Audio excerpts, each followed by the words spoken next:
আসসালামু আলাইকুম।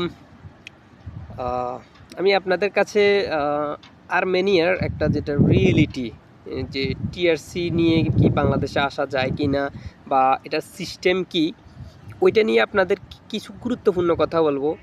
যদি ধৈর্য থাকে আপনারা এটা শুনে যাবেন, ঠিক আছে? আর আমার পাশে থাকেন ইনশাল্লাহ।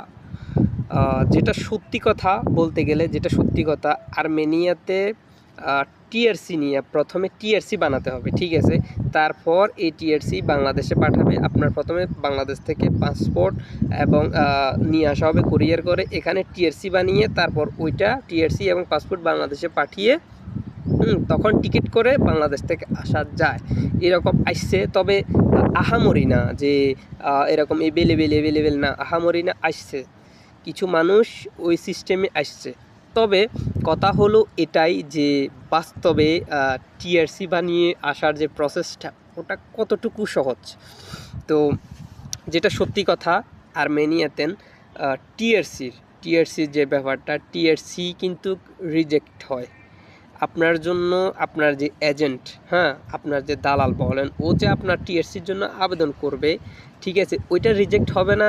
এটা কোনো ও কিন্তু আপনার থেকে টাকা নিয়ে নিবে, কিন্তু টিআরসির জন্য যখন আবেদন করবে তখন কিন্তু টিআরসি রিজেক্ট হওয়ার সম্ভাবনা আপনার 90% থাকে।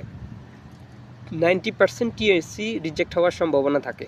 তখন রিজেক্ট হলে আপনার টাকাগুলো মেরে দিবে দালালে। কিন্তু বাস্তবতা হলো টিআরসি বানাতে কিন্তু আপনার যে কোনো কোম্পানির মাধ্যমে মানে 1 টাকাও খরচ হয় না। কেন? আপনার প্রথমে শুধু ব্যাংকের যে ব্যাংক ডাবটা যেটা হয় এই দেশের 1,05,000 দ্রাম, লাইক দিস $300 মতো আপনার টিআরসি আবেদন করতে লাগে। সেফ এই টাকা তখন কি আপনার ব্যাংক ডাবেতে খরচ হয়। যদি আবার কথা হলো ভাই, যদি টিআরসি যদি রিজেক্ট হয়, হ্যাঁ, তখন আপনি এই ব্যাংক ড্রাফের 1,05,000 আর্মেনিয়ান দ্রাম, যেটা $300 মতো, এটা আপনি আবার পেয়ে যাবেন।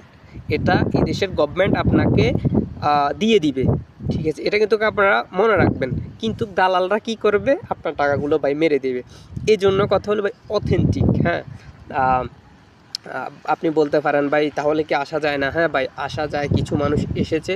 তো এই জন্য যেটা সত্যি কথা বলতে, অথেন্টিক ওয়ে টিআরসি বানাতে যদি আপনার যদি টিআরসি রিজেক্ট হয়, তখনই তো আপনার 1 টাকাও আপনার কি খরচ হবে না। ওই যে ব্যাংক ড্রাফট দিয়েছেন ওই টাকা পর্যন্ত আপনাকে ফেরত দিয়ে দিবে।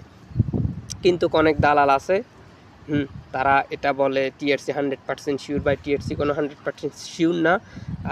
অনেকের এই যে অনারেবল অনেক মানুষ এসেছে ভাই, যেটা সত্যি কথা, বেশিরভাগ মানুষের টিএসসি রিজেক্ট হয়েছে।